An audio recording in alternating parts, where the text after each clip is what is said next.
It is a full house under the domed roof of Vancouver's BC Place Stadium. Prince Charles and Diana join 54,000 invited guests and 7,200 performers for the opening ceremonies of Expo 86. Well, one day that stands out for me is the opening ceremonies, when we didn't know whether it was going to be a success or not, and then of course the closing ceremonies when we knew that we'd had a successful fair.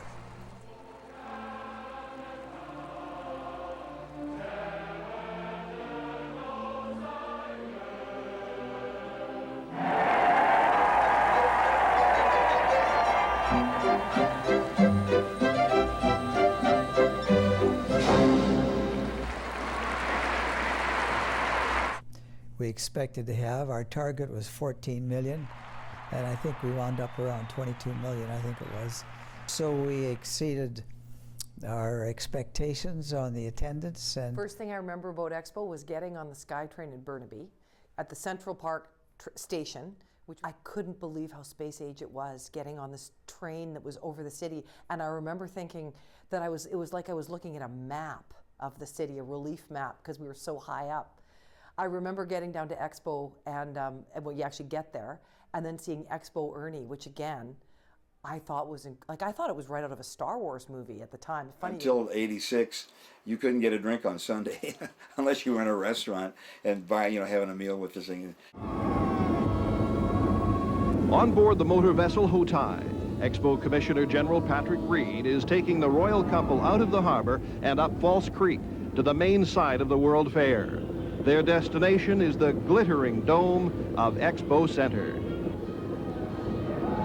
The greatest memory for me of that summer, and it's not only of that summer, but of a big part of my life, was I got to open for Ray Charles.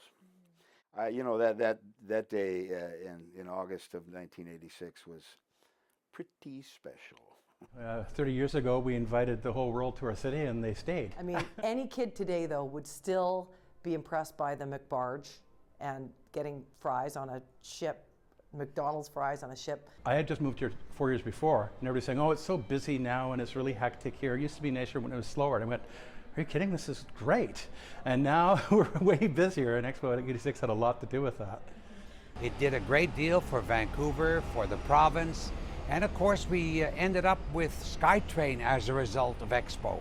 SkyTrain would not have been if it hadn't been for Expo. So it was a coming together of many good things thanks to Expo.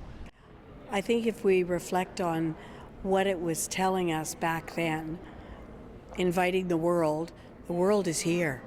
All of the people that are moving here, all of the diversity that exists in our region, Expo 86 was a really strong catalyst for opening the doors of British Columbia to the world, and I think that shows every single day now to all of us.